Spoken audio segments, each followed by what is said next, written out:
నిరీక్షణ సమయం నీ హృదిలో క్రీస్తు ప్రేమ స్వరం. నిరీక్షణ సమయం ఇది సమాధాన సమయం. నిరీక్షణ సమయం నీ హృదిలో క్రీస్తు ప్రేమ స్వరం. నిరీక్షణ సమయం ఇది సమాధాన సమయం. నిరీక్షణ సమయం కార్యక్రమాన్ని క్రమంగా వీక్షిస్తున్నటువంటి సహోదరి సహోదరులందరికీ ప్రభువైన యేసుక్రీస్తు నామములో శుభములు. దేవుని యొక్క మహాకృపను బట్టి మరొకసారి ఈ యొక్క ఆధ్యాత్మిక కార్యక్రమం ద్వారా కేవలం దేవుని యొక్క వాక్య సత్యాలను మీకు తెలియచేయటానికి, మిమ్మల్ని ఆత్మీయంగా బలపరిచేటువంటి దేవుని యొక్క సందేశాలతో మీ వద్దకు వస్తున్నాను. పరిశుద్ధాత్మ ప్రేరేపణలో ఈ రోజున మన అంశం ఏంటంటే 5 reasons to give thanks in difficult times. కష్ట సమయంలో మనం దేవుణ్ణి స్తుతించడానికి 5 కారణాలు అనాలి. రిచర్డ్ వాంబ్రాండ్, ఈ పిక్చర్లో ఉన్నటువంటి ఈ భక్తుడిని చూడండి. రిచర్డ్ వాంబ్రాండ్ గారు, షబీనా వాంబ్రాండ్, వీరిద్దరు భార్యాభర్తలు. మరి వీళ్ళిద్దరు రొమేనియా దేశంలో వాళ్ళు పాస్టర్స్గా ఉండేవాళ్ళు. 1909 నుంచి 2011 దాకా వీరు జీవించారు ఈ భూలోకంలో. అయితే వీళ్ళ గురించి ఎందుకు ఇప్పుడు మనం చెప్పుకోవాలి, కష్ట సమయంలో దేవుని స్తుతించడానికి 5 కారణాలు అనే ఈ టాపిక్ని మనం ఎందుకు తీసుకొస్తున్నామంటే, వీళ్ళల్లో నుంచి మనం నేర్చుకునేటువంటి పాఠం ఉంటుందండి. ఎందుకంటే రిచర్డ్ వాంబ్రాండ్ గారు షబీనా వాంబ్రాండ్ గారిని అంటే రిచర్డ్ వాంబ్రాండ్ గారిని 14 సంవత్సరాలు, అలానే షబీనా వాంబ్రాండ్ గారు తన వైఫ్ని 4.5 సంవత్సరాలు యేసుక్రీస్తు యొక్క సువార్తను ప్రకటించినందుకు, అంటే కమ్యూనిస్ట్ దేశాల్లో సువార్తను ప్రకటించినందుకు, ఐరన్ కర్టన్ కంట్రీస్ అంటారు, అలాంటి దేశాలు అంటే చైనా కానీ, రష్యా కానీ, రొమేనియా కానీ, ఇలాంటి దేశాలు కొన్ని ఉన్నాయి. కమ్యూనిజం ఎక్కువగా డామినేటెడ్ ప్లేసెస్ అనమాట. అక్కడ సువార్తను ప్రకటించడం కానీ, బైబిల్ పంచడం కానీ, లేకపోతే యేసు ప్రభుని గురించి చెప్పటం అది చట్టరీత్యా నేరం. సో వీరు చేస్తున్నటువంటి సీక్రెట్ క్రిస్టియన్ వర్క్ని ఆ పోలీసులు గమనించి వీరిని జైల్లో వేస్తారు. ఇద్దరు ఒకే చోట జైల్లో వేయలేదండి. రిచర్డ్ వాంబ్రాండ్ గారిని రొమేనియాలో ఒక జైల్లో వేస్తే, షబీనా వాంబ్రాండ్ గారిని వేరే చోట వేస్తే, వీరికున్న ఒకే ఒక కుమారుడు మైకేల్ వాంబ్రాండ్ అనే ఒక కుమారుడు. అప్పుడు అతనికి 5-6 సంవత్సరాల వయసు ఉంటుంది బహుశా. అతను స్కూల్ నుంచి వచ్చేటప్పటికి వాళ్ళ ఫాదర్ మదర్ని ఇద్దరు కూడా పోలీసులు తీసుకొని వెళ్ళి జైల్లో పెడతారు. ఆ సమయంలో తల్లిదండ్రులు లేక మైకేల్ వాంబ్రాండ్, ఒకే ఒక కొడుకు, వాళ్ళకి ఎంత మదన పడ్డాడో, ఎంత బాధపడ్డాడో ఒక్కసారి ఆలోచించండి. అతను పరిగెత్తుకుంటూ మొత్తానికి 2 రోజులు 3 రోజుల తర్వాత వాళ్ళ మదర్ పలానా జైల్లో ఉన్నారని తెలిస్తే వాళ్ళ మదర్ దగ్గరికి వెళ్తే, మదర్ ఎవరి దగ్గరికి వెళ్ళమని చెప్పింది. అలాంటి పరిస్థితుల్లో కూడా వీళ్ళ ముఖాలు చూడండి, ఈ ఫోటోలో ఎంత చిరునవ్వుతో ఉన్నారో, ఎంత ఆనందంగా ఉన్నారో.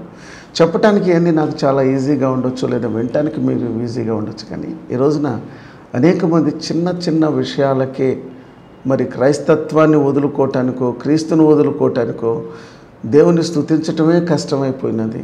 ఒక జాబ్ పోతేనో, ఇంట్లో సమస్య ఉంటేనో, ఫినాన్షియల్ ప్రాబ్లం ఉంటేనో, భార్యాభర్తల మధ్య సమస్య ఉంటేనో, లేకపోతే ఒక అకాల మరణం వారి కుటుంబంలో సంభవిస్తేనో, లేకపోతే వాళ్ళకి దగ్గరైనటువంటి వాళ్ళు ఎవరైనా చనిపోతేనో, వెంటనే వాళ్ళు ఏమంటారంటే, దేవుడు నాకు ఏం చేశాడండి, why God is testing me like this, దేవుడు ఎందుకు నన్ను ఇలాగా పరీక్షిస్తున్నాడండి అని ఒక వ్యంగ్యంగా మాట్లాడేటువంటి పరిస్థితి ఈరోజు మనం చూస్తాం. కానీ రిచర్డ్ వాంబ్రాండ్ గారు వీళ్ళని ఏమంటారంటే హీరో ఆఫ్ ఫెయిత్స్ అంటారు. అంటే వీళ్ళని విశ్వాస వీరులు అని చెప్పక తప్పదు. క్రైస్తవ ప్రపంచంలో ఇలాంటి భక్తుల గురించి మనం అనేక మందిని గురించి చదువుతూ ఉంటాం, వింటూ ఉంటాం. డియర్ ఫ్రెండ్స్, ఈ రోజున అన్నీ బాగుంటే దేవుణ్ణి స్తుతించడానికి, లేదా దేవుని గురించి యేసు ప్రభు నాకు అది చేశాడు, ఇది చేశాడు, ఇల్లు, ఉద్యోగం, ఆరోగ్యం, ఇక వగైరా ఈ లోక సంబంధమైన వాటికి లిస్ట్ అనేటువంటి అన్ఎండింగ్ లిస్ట్ ఉంది కదండి. ఒక సమస్య పోతే ఇంకో సమస్య వస్తుంది. ఈ సమస్యలు పోయినాయి కాబట్టి నాకు దేవునికి స్తోత్రం అని చెప్పి ఈ రోజున సాక్ష్యాలు చెప్పడం మనం వింటూ ఉన్నాం, మంచిదే. కాకపోతే వాళ్ళు అంతవరకే ఫిక్స్ అయిపోయి ఉన్నారు. కానీ క్రీస్తు కొరకు పడినటువంటి కష్టాలు వేరు, మన కోసం మనం పడుతున్న కష్టాలు వేరు. సో రిచర్డ్ వాంబ్రాండ్ గారు ఏ కోవకు చెందినటువంటి కష్ట సమయంలో దేవుని స్తుతించాడు.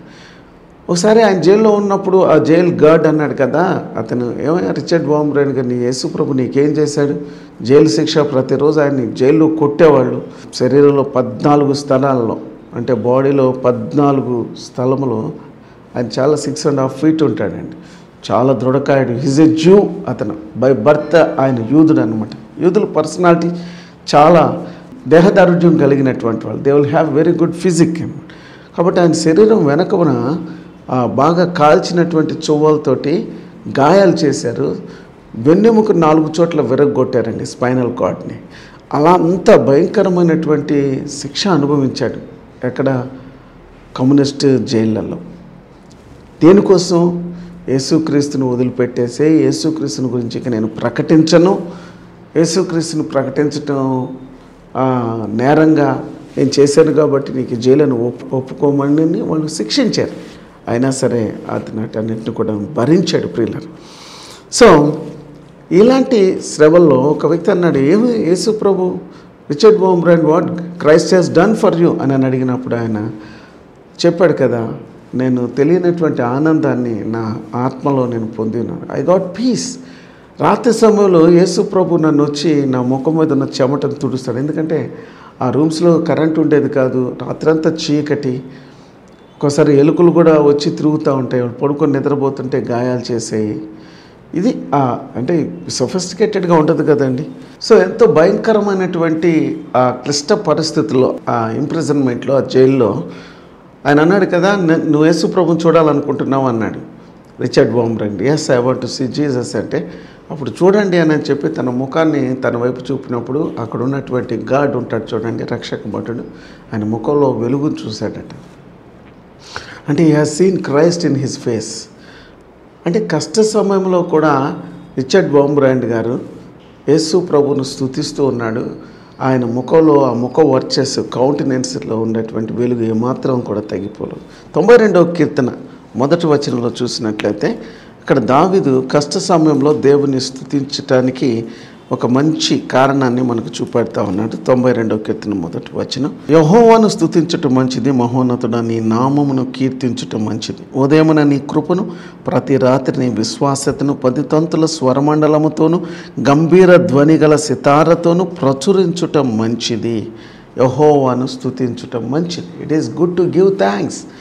ఈ రోజున కష్టంలో కూడాను, శ్రమలో కూడాను క్రీస్తును స్తుతించేవారు, దేవుని స్తుతించేవారు.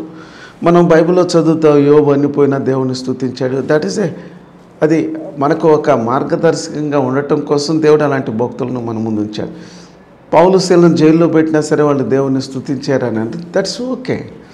కానీ ప్రాక్టికల్గా మనం చూస్తే ఒక ఎగ్జామ్లో ఫెయిల్ అయితే, ఉద్యోగం రాకపోతే, మ్యారేజ్ కానీ కొంచెం ఆలస్యం అయితే ఎంతమంది విశ్వాసాన్ని విడిచిపెట్టి దేవుని స్తుతించటం మానేసి, స్తుతించటం మానేయటం మాత్రమే కాదు, వాళ్ళు అసలు క్రైస్తవ విశ్వాసాన్ని విడిచిపెట్టేటువంటి వారు లేరా? బైబిల్లో అందుకున్నంత అంత్య దినముల్లో ఏమండి అనేక మంది విశ్వాస భ్రష్టులు అవుతారని ఆయన ఆత్మ తేటగా చెప్పుచున్నాడని బైబిల్ చెప్తుంది. ఫ్రెండ్, ఈ కార్యక్రమాన్ని చూస్తున్నటువంటి మీలో ఎంతమంది కష్ట సమయంలో దేవుని స్తుతించగలుగుతున్నారు? So 5 reasons to give thanks in a difficult times. 5 కారణాలు. మొట్టమొదటిది ఏంటంటే, మనం క్రీస్తుని, ఆయనను విశ్వసించిన తర్వాత ఏ శ్రమలున్నా సరే, ఎలాంటి కష్ట సమయంలో కూడా, దావీదు అన్నాడు 23వ కీర్తన 6వ వచనంలో, ఆయన ఏమన్నా అంటే, నా బ్రతుకు దినములన్నీ కృపాక్షేమములే నా వెంట వచ్చును.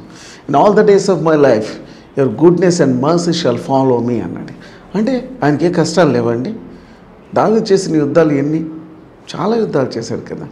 తాను చేసిన యుద్ధాలు అందరికంటే ఎక్కువ చేసి ఉంటాడు. తర్వాత యెహోషువ కూడా చాలా యుద్ధాలు చేశారు. కానీ వాళ్ళకు దేవుడిచ్చినటువంటి ఆ సమయంలో, వాళ్ళు కష్ట సమయంలో కూడా దేవుని స్తుతించగలిగారు. దేవుడు చేసిన మేళ్లను వాళ్ళు ఏమాత్రం కూడా మర్చిపోలేదని, కష్టాల్లో కూడా మరి ఎక్కువగా దేవుని స్తుతించారు. సో కష్ట సమయంలో దేవుని స్తుతించడం మంచిది. ఇక్కడ నెంబర్ 1 పాయింట్ ఏంటంటే, యెహోవాను స్తుతించటం మంచిది ఈవెన్ ఇన్ డిఫికల్ట్ టైమ్స్. కష్ట సమయంలో కూడా ఆయన స్తుతించ. రెండవది ఏంటంటే, giving thanks, honours to God. కీర్తన గ్రంథం కష్ట సమయం 50వ అధ్యాయము, కీర్తన గ్రంథము 50వ అధ్యాయము 23వ వచనంలో ఆయన్ను స్తుతించడానికి రెండవ రీజన్ ఏంటో ఇక్కడ మనం చూస్తాం. స్తుతియాగం సమర్పించువాడు నన్ను మహిమపరచుచున్నాడు, నేను వానికి దేవుని రక్షణ కనపరచున్నట్లు వాడు మార్గమును సిద్ధపరచును. స్తుతి యాగము అంటే గివింగ్ థ్యాంక్స్, స్తుతి యాగము అన్నాడు ఇక్కడ. అంటే దేవుని స్తుతించడం అనేటువంటిది ఆయన మహిమపరచడం అన్నమాట. కష్ట సమయంలో దేవుని మహింపరచడం అనేటువంటిది చాలా గొప్ప క్రిస్టియన్ క్యారెక్టర్ అండి. దాని ద్వారానే దేవుని నామానికి మహిమ కలుగుతుంది. అంతేగాని ఈ రోజున మనకి ఏదో అభివృద్ధి ఉంది, లేకపోతే మనం అనుకున్నాయని జరుగుతున్నాయి, నా ఇష్టాన్ని దేవుడు నెరవేరుస్తున్నాడు కాబట్టి నేను దేవుని స్తుతిస్తాను అని అంటే, రేపు కష్టం వచ్చినప్పుడు, బాధ వచ్చినప్పుడు, ఎందుకంటే యేసు ప్రభు చెప్పాడు, ఈ లోకంలో నా మార్గం ఇరుకు మార్గం అన్నాడు. ఇరుకు మార్గంలో వెళ్ళేటువంటి వాళ్ళకి అన్నీ సాఫీగా జరగవు కదా. నాకు ఇష్టమైన దాన్ని మీరు అడిగితే నేను ఇస్తాను, నేను చేస్తాను అన్నాడు. మీరు ఎల్లప్పుడూ 1 యోహాను 5:22 ఏముందంటే, మీరు ఎల్లప్పుడూ నాకు ఇష్టమైన వాటిని అడుగుతున్నారు కనుక నేను వాటిని మీకు అనుగ్రహిస్తాను అని 1 జాన్లో మనం చూస్తాం. ఆయనకి ఇష్టమైనవి అడిగితే ఆయన మనకి ఇస్తాడు, కానీ మనకిష్టమైనవి అడిగితే ఆయన ఇస్తానని చెప్పి ఎక్కడ కూడాను బైబిల్లో రాయబడలేదు. సో ఆయనను మహిమపరచాలి, కష్ట సమయంలో కూడా ఆయనను మహిమపరచాలి. సో 50వ కీర్తన 23వ వచనంలో ఏమనంటే, నెంబర్ 1 ఆయన స్తుతించడం మంచిది ఈ కష్ట సమయంలో. ఆ కష్ట సమయంలో దేవుడు నేను ఓదార్చి బలపరిచి నీ జీవితాన్ని ఇంకా ప్రయోజనకరంగా చేస్తాడు. రెండవది ఏంటంటే, ఆయనను ఘనపరచటం అనేటువంటిది, మహిమపరచటం అనేటువంటిది కష్ట సమయంలో కూడా నువ్వు ఆయన్ని స్తుతిస్తే ఆయనకి మహిమ వస్తుంది. మూడవది మనం చూసినట్లయితే, giving thanks keep our hearts in check. ఒకసారి దేవుడిని స్తుతించడం ద్వారా మన హృదయం ఎలా ఉందో, మన కష్ట సమయంలో మన హృదయం ఎలా ఉందో మనం తెలుసుకుంటాం. దాని ద్వారా కూడా దేవుని కనపరిచేటువంటి వాళ్ళుగా ఉంటాం. ఎప్పుడు కూడా జీవితం ఎప్పుడు రెడ్ కార్పెట్ వెల్కమ్ లాగా అన్నీ బాగా జరిగిపోవాలని అనుకోవటం ఈ రోజున క్రైస్తవుల్లో ఉన్నటువంటి ఒక నెగిటివ్ ఆస్పెక్ట్. కానీ బైబిల్ అలా చెప్పట్లేదు. 9వ అధ్యాయం 1వ వచనంలో కీర్తనల గ్రంథంలో, నా పూర్ణ హృదయంతో నేను యెహోవాను స్తుతించేదను, యెహోవా నీ అద్భుత కార్యములన్నిటిని నేను వివరించేదను. నా పూర్ణ హృదయముతో నేను యెహోవాను స్తుతించేదను, యెహోవా నీ అద్భుత కార్యములన్నిటిని నేను వివరించేదను అన్నాడు. సో ఈ కీర్తనలో చాలా వరకు సౌలు చేత తడవబడినప్పుడు, లేకపోతే తన కుమారుడైన అబ్షాలోము తన మీదకు దాడి చేసినప్పుడు, తన రాజ్యం అమాలేకీయులు వశపరుచుకున్నందుకు తన భార్య బిడ్డలను అందరినీ, తనతో పాటు ఉన్న వాళ్ళందరినీ కూడా మరి యుద్ధంలో పట్టుకొని వెళ్ళి తన భార్య పిల్లలతో పాటు తనతో అనుచరుల యొక్క భార్య పిల్లలను కూడా తీసుకొని వెళ్ళినప్పుడు అమాలేకీయులు, ఇలాగ అనేక సందర్భములలో కష్ట సమయంలో దావీదు దేవుని స్తుతిస్తూ రాసినటువంటి కీర్తనలు చాలా ఉన్నాయి. ఈ రోజున చర్చికి వెళ్ళి లేకపోతే మందిరంలో దేవుని స్తుతించడం అది ఒక మంచి పని. కానీ ఇంటికి వచ్చిన తర్వాత దేవుడు చేసిన విషయాలన్నీ జ్ఞాపకం చేసుకొని దేవుని స్తుతించడం కూడా మంచిది. కానీ ఎస్పెషల్లీ గివింగ్ థ్యాంక్స్, పూర్ణ హృదయముతో దేవుని స్తుతించడం, కష్ట సమయంలో దేవుని స్తుతించడం కూడాను దేవుని మహింపరచడమే డియర్ ఫ్రెండ్. నాలుగోది ఏంటంటే, giving thanks is strengthening hour trust in God. అంటే కష్ట సమయంలో దేవుని స్తుతించడం ద్వారా మన యొక్క విశ్వాసము బలపడుతూ ఉంటుంది. ప్రతిదీ కూడాను బైబిల్ చెప్తుంది అంతా మేలు కొరకే, అంతా మంచి కొరకే. దేవునికి ఒక ఉద్దేశం లేకపోతే ఆ సమస్య రాదు, ఆ కష్టం రాదు. దేవుని ప్రేమించినటువంటి వారికి సమస్తము సమకూడి మేలు కొరకే జరుగుతున్నవి అని బైబిల్ సెలవిస్తూ ఉన్నది. ఇవన్నీ మనం ప్రాక్టికల్గా చూసినట్లయితే very difficult to praise God in our difficult situations. కానీ it will strengthen our faith, మన విశ్వాసాన్ని అది బలపరుస్తుంది. చూడండి యెషయా గ్రంథంలో 12వ అధ్యాయం 2వ వచనంలో, ఇదిగో నా రక్షకుడు, నా రక్షణకు కారణభూతుడగు దేవుడు, నేను భయపడక ఆయనను నమ్ముకొనుచున్నాను. యెహోవాయే నాకు బలము, ఆయనే నా కీర్తనకు ఆస్పదము, ఆయన నాకు రక్షణాధారమాయను. కష్ట సమయంలో అంట దేవుడు ఇంకా ఎక్కువగా ఆయన నమ్ముకుంటున్నాడంట. యెహోవా నీవు నా మీద కోపపడితివి, నీ కోపము చల్లారెను, నిన్ను స్తుతించుచున్నాను, నీవు నన్ను ఆదరించి ఉన్నావు. కష్ట సమయంలో ఆయన కోపం అంటే కష్టాలు దేవుని యొక్క కోపంలాగా భావించి ఇక్కడ యెషయా గ్రంథకర్త రాస్తూ ఉన్నాడు కదా, దేవా ఈ కష్ట సమయంలో నీవే నాకు బలం, నేను నిన్నే నమ్ముకుంటాను, నీవే నాకు ఆశ్రయం. చూడండి ఎంతగా దేవుని మీద ఆధారపడుతుంది. సో కష్టములు మనల్ని దేవుని మీద ఇంకా ఎక్కువగా ఆధారపడటానికి వస్తాయి కాబట్టి మనం ఆయన స్తుతించాలి. అందుకే నేను నిన్ను స్తుతించుచున్నాను, ఇంకా కింద కూడా 4వ వచనంలో అన్నాడు, యెహోవాను స్తుతించుడి, ఆయన నామమును ప్రకటించుడి, జనములలో ఆయన క్రియలను ప్రచురము చేయుడి, ఆయన నామము ఘనమైనదనని జ్ఞాపకమునకు తెచ్చుకొనుడి, యెహోవాను గురించి కీర్తన పాడుడి, ఆయన తన మహాత్యమును వెల్లడిపరచెను, భూమి అందంతటా ఇది తెలియబడెను. కాబట్టి ఈ 12th చాప్టర్ ఆఫ్ ఐజాయాలో మనం చూసినట్లయితే దేవుడు కొన్ని కష్టాలు పెట్టాడు. దేవుడు తన కోపాన్ని తెలియచేసినప్పుడు కొన్ని కష్టాలకు గురయ్యాడు. కానీ నా యొక్క విశ్వాసం బలపడాలి, నేను ఇంకా ఆయన్నే నమ్ముకుంటాను. యోబు అని చెప్పాడండి, ఆయన నన్ను చంపినను నేను ఆయన్నే నమ్ముకుంటాను అన్నాడు. యోబు ఇంకా ఏం చెప్పాడు, ఆయన ఏంటంటే నేను శోధించబడిన తర్వాత సువర్ణంగా మారుతాను, నేను శోధించబడిన తర్వాత I will become a shining gold. ఎందుకు దేవుని స్తుతించాలి అంటే కష్ట సమయంలో మన యొక్క విశ్వాసాన్ని బలపరచుకోవటానికి మనము కష్ట సమయంలో ఆయన్ని స్తుతించడం మంచిది అని బైబిల్ సెలవిస్తుంది. So another reason, giving thanks cultivates Perseverance అన్నాడు. అంటే ఎక్కువగా దేవుని స్తుతించడం ఈ కష్ట సమయాల్లో మన విశ్వాసాన్ని బలపరచడం మాత్రమే కాకుండా మనం ఆయనలో ఇంకా కొనసాగటానికి. అందుకని బైబిల్లో ఒక వచనం చదువుదాం.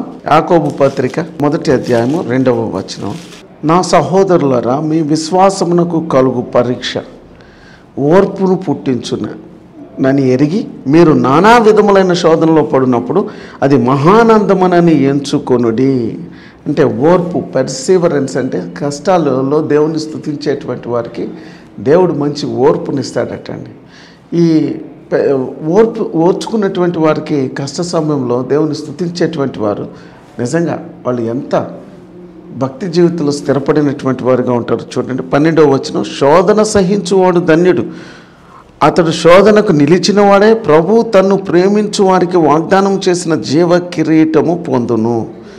దేవుడు కీడి విషయమై శోధింపనేరాడు, ఆయన ఎవరిని శోధింపడు గనుక ఎవరైనా శోధించబడినప్పుడు నేను దేవుని చేత శోధించబడుచున్నాను అని అనకూడదు.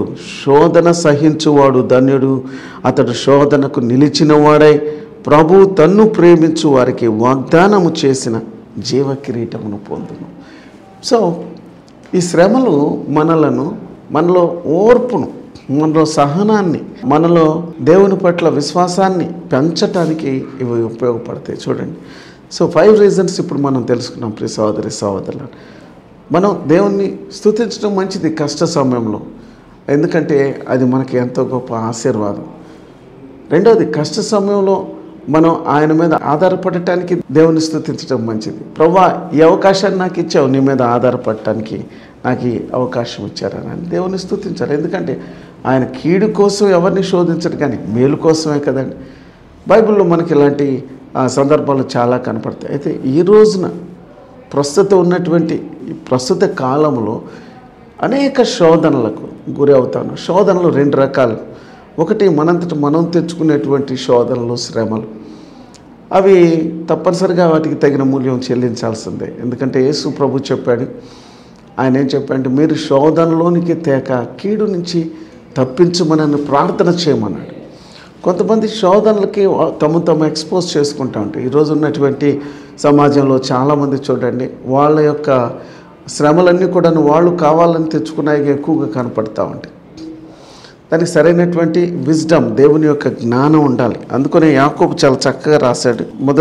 యాకోబు పత్రిక 1వ అధ్యాయము 16వ వచనం, నా ప్రియులారా మోసపోకుడి, శ్రేష్టమైన ప్రతి ఈవియు సంపూర్ణమైన ప్రతి వరమును పరసంబంధమైనదై జ్యోతిర్మయుడగు తండ్రి యొద్ద నుండి వచ్చును. ఆయన యందు ఏ చంచలత్వమైనను గమనాగమనముల వలన కలుగు ఏ ఛాయ అయినను లేదు. ఆయన తాను సృష్టించిన వాటిలో మనం ప్రథమ ఫలముగా ఉన్నట్లు సత్యవాక్యము వలన మనలను తన సంకల్పం ప్రకారము కనెను. అంటే దేవుడు మనకు ఒక మంచి జీవితాన్ని, లైఫ్ని ఇచ్చాడండి. కానీ మనం మోసపోతున్నాం. ఏంటి అని అంటే ఆయన మంచి ఈవులనిచ్చాడు, మంచి జీవితాన్ని ఇచ్చాడు, రక్షణ ఇచ్చాడు, ఈ లోకంలో ఎలా జీవించాలో ఆయన తన వాక్యం ద్వారా మనకు తెలియజేశాడు. కానీ కొంతమంది ఏంటంటే దురాశ చేత ఈ లోకంలో శోధనలోనికి ఈడ్చబడుతున్నాడు. 14వ వచనం, ప్రతివాడు తన స్వకీయ దురాశ చేత ఏడ్వబడి మరులు కొల్పబడిన వాడై శోధించబడుతున్నాడు. అంటే తనంతట తాను నెత్తి మీదకి తెచ్చుకుంటున్నటువంటి శ్రమలు వారి జీవితం. నా కుటుంబం ఇలా అయిపోయిందండి, నా జీవితం ఇలా అయిపోయింది. ఎవరు చేసుకోమన్నారండి అలాగా? దేవుడు ఏమన్నాడు? ఆయన మంచి జీవితాన్ని ఇచ్చాడు. ఇక్కడ అంటున్నాడు కదా, జ్యోతిర్మడుగున తండ్రి యొద్ద నుండి శ్రేష్టమైనటువంటి ఈవులను దేవుడు ఇచ్చాడు. మంచి జీవితాన్ని ఇచ్చాడు, పరిశుద్ధమైన జీవితాన్ని. కొంతమంది ఎప్పుడు పాపంలో పడిపోయానండి, త్రాగుడులో పడిపోయానండి, వ్యభిచారంలో పడిపోయానండి, అక్కడికి వెళ్ళానండి, ఈ శ్రమ వచ్చిందండి, ఇక్కడ ఒక అమ్మాయితో పడిపోయాను, ఇక్కడ ఒక అబ్బాయితో పడిపోయాను. ఈ రోజున అన్నీ ఇవే కదండి మనం వింటుంది. దేవుని యొక్క ఆత్మచేత నడిపించబడేటువంటి వారిని దేవుడు ఎప్పుడు కూడా శోధనల నుంచి తప్పిస్తూ ఉంటాడు. యోసేపు జీవితం మనం అందుకు ఒక గొప్ప ఉదాహరణ. శోధన వచ్చినప్పుడు ఎలా తప్పించుకున్నాడు? అతను దేవుని ఆత్మ కలిగిన వాడు కనుక ఆ శోధనల నుంచి తప్పించబడ్డాడు, ఆ స్త్రీ చేతిలోంచి తప్పించబడ్డాడు. అందుకని దేవుడు అతన్ని శోధించిన తర్వాత గొప్ప స్థానానికి అతన్ని హెచ్చించాడు. సైతాను శోధించింది యోబుని, కానీ యోబు జీవితం ఎంత అద్భుతంగా మార్చబడింది. దేవుని దగ్గరే సైతానే ఓడిపోయేటట్లుగా అతను గెలిచాడు. దేవుని దృష్టిలో అతడు గొప్పగా ఉన్నాడు. నా సేవకుడైనటువంటి యోబును గురించి నీవు ఆలోచించావా? వాట్ ఏ గ్రేట్ టెస్ట్ మని.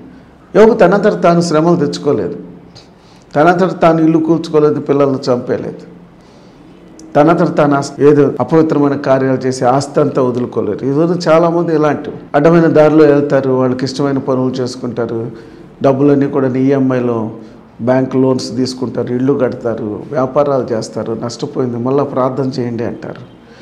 ఇలాంటి శోధనలు ఇవి నిజంగా చూసినట్లయితే తమంతట తాము నెత్తి మీద నిప్పుతో వాళ్ళ తలను కాల్చుకుంటున్నారు, వాళ్ళ జీవితాలను నాశనం చేసుకుంటున్నారు. ప్రియులారా, కుటుంబాలు నాశనం అయిపోతున్నాయి ఈ రోజున.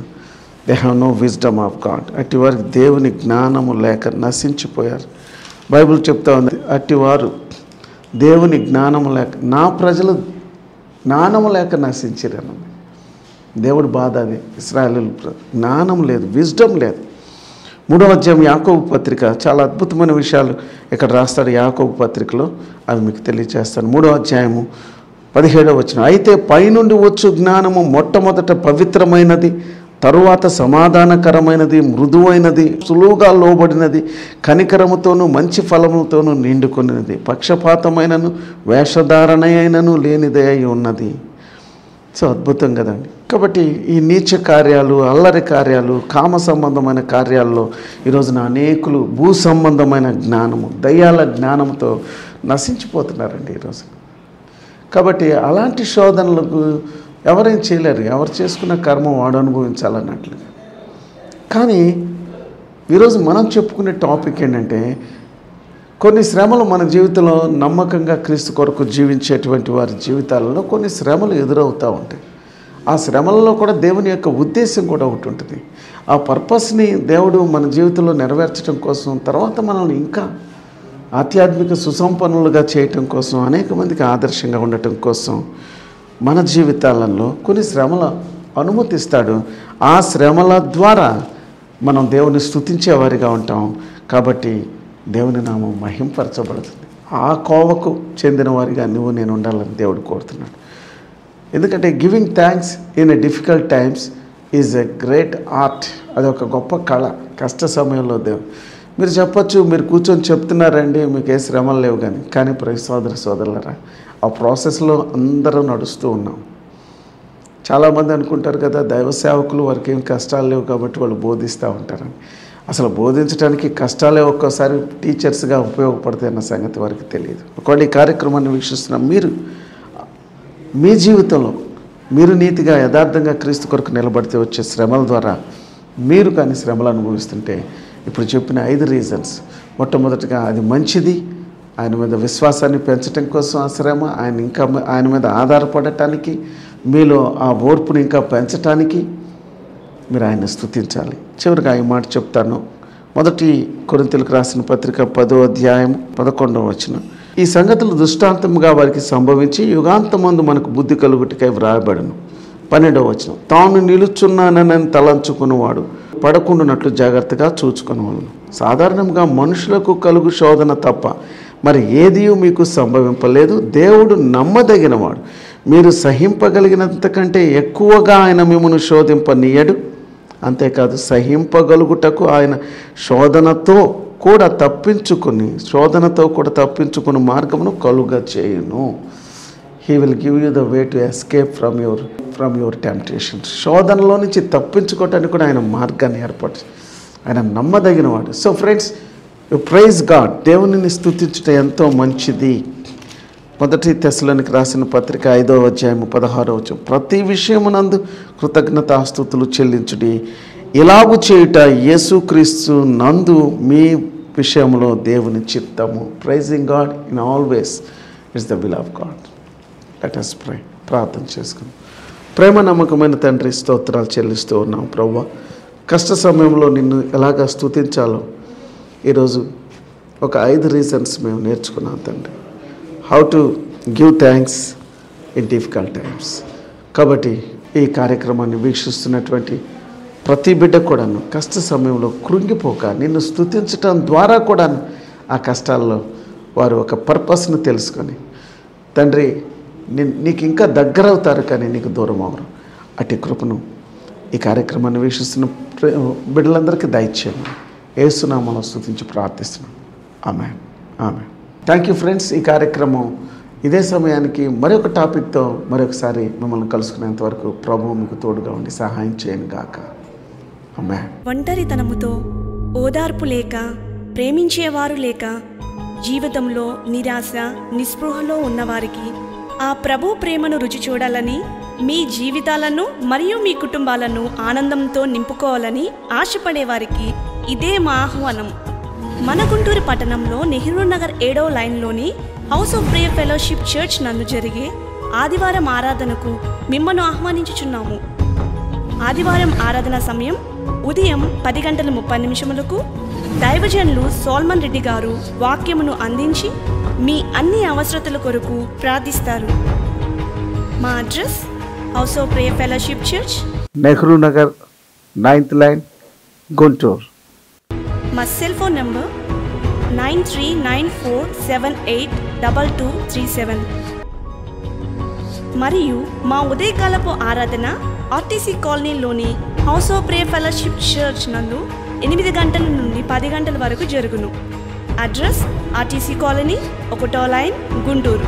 మా ఫోన్ నంబర్ 9394782237.